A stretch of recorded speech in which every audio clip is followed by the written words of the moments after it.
Today I've got my thoughts on WWE Summerslam 2018. We'll start off with the kickoff show matches, which we have Cedric Alexander taking on Drew Gulak for the Cruiserweight title.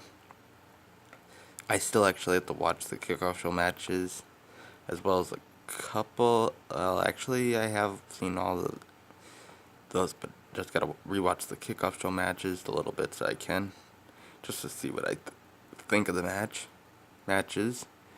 But the Cruiserweight title match was, for what I saw, it was good, other than Gulak didn't win the title. He deserves it. And yeah, just like the Bludgeon Brothers, I'm kind of sick that Alexander is still champion. And then we'll move on to the mixed tag match, which was Rusev and Lana taking on Almas and Vega, which, decent match. Almas needed the win, and Lana needs to go back to being Rusev's ring announcer instead of wrestling because she sucks. So I wasn't really too into the match. And then we got the B team taking on the Revival for the Raw tag titles, which is the final kickoff show match. For the little bit that I saw of that, it was a really good ending. And the B team Cinderella story continues. So I thought that, for what I saw, was a really good match. And now we'll move on to the main card, which will start off with the SmackDown Tag Team title match, the Bludgeon Brothers against the New Day. Good match, other than the ending where the Bludgeon Brothers legitimately get themselves disqualified. They use those stupid mallets. And yeah, so that was a disappointment. But that was a good match until the crappy ending. But overall, I thought that match was good. And then we'll move on to the U.S. title match, which was Shinsuke Nakamura defending against Jeff Hardy. And I thought the match was good, other than Jeff didn't walk out with the title.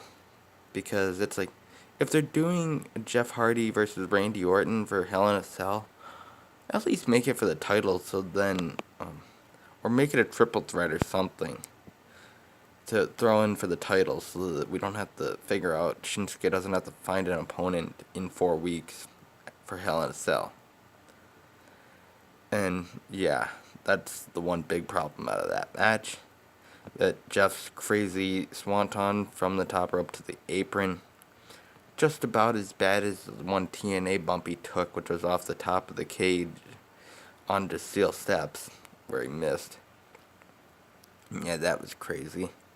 No, that was probably the worst bump he's probably taken in his whole career that hasn't connected.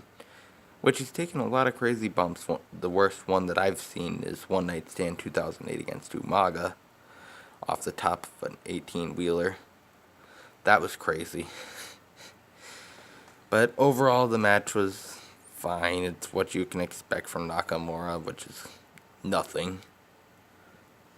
Because I'm not that big of a Shinsuke Nakamura fan, because I never watched any New Japan. So I didn't really know a whole ton when he showed up. I knew more on AJ and Joe because I've watched them in TNA a little bit, so yeah. But the match was fine. Randy Orton coming out but doing absolutely nothing didn't make any sense at the end of the match. So that was kind of lame. I don't get where they go with the storyline for that. And now we'll move on to the Intercontinental title match, which was one of my favorite matches of the card. Seth Rollins with Dean Ambrose against Drew McIntyre, with Dolph Ziggler in his corner. Seth wins it after a crazy combination. Ambrose hits dirty deeds on McIntyre on the outside. Seth with a curve stomp. And one of the craziest moments of the match, Seth Rollins with a reverse superplex from the top into like a reverse Falcon Arrow or something. I don't know, because he normally does a superplex into a Falcon Arrow. I don't know what he did with off the second one, off that reverse superplex, but it was still crazy and good. And that was good. That was my favorite match of the card. Now we'll move on to the women's title matches, Ronda Rousey versus Alexa Bliss, which was absolutely nothing.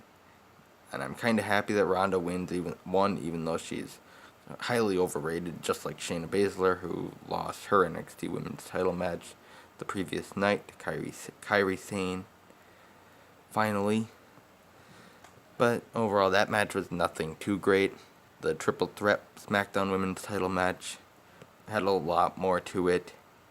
Becky Lynch turning heel, finally getting Carmella out of the title picture, which is kind of nice. So I'm sick of Carmella, just like I'm sick of Alexa Bliss, just like I'm sick of Brock Lesnar. I'm sick of a lot of the current and former champions right now in WWE. Doesn't matter if it's NXT or off the main roster, but I'm sick of a ton of them. Now we'll move on to the Kevin Owens-Braun Strowman match, which was absolutely nothing other than a squash match. Kevin gets chokeslammed on the ramp. Braun throws him back in. Running power slam. 1, 2, 3, done. That's pretty much all the match was, so it was nothing too great. Nothing too important either. And I think other than now we'll move on to the WWE title match, which was AJ Styles versus Samoa Joe. Good match other than the crappy DQ ending. Because I've seen these two tear it down in TNA before, and they did really good. Just like they did good until the crappy ending, until Joe grabs the mic mid-match to do more trash talking, which was good, other than Styles just goes hothead crazy and grabs a steel chair, gets himself disqualified. So yeah, great ending to continue the storyline, which that I'm fine with them continuing the storyline. If they ended it like that and just quit the storyline, then I'd be mad. But with them hopefully continuing the storyline, that's a good thing. And now we've got the Universal title match, Brock Lesnar versus Roman Reigns. Thankfully, Roman finally beats Brock. Finally.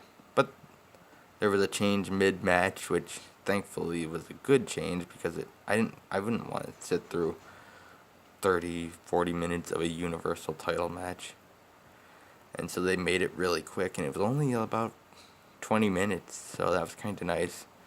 Roman misses, it starts out, Superman punches Craze from Reigns, and then he hits Lesnar with a couple spears. He goes for the finish, misses, Reigns with a suicide dive takes out Strowman, who's just standing outside the ring waiting to maybe cash in his Money in the Bank, which he didn't actually do, so that's kind of nice. So he still has the contract. And then Lesnar comes out, F5 Strowman, and then chucks the briefcase for some reason. He chucks it all the way up the ramp, and it hits the light board or something, I don't know. But just chucks the whole thing. And Strowman's out for the rest of the match.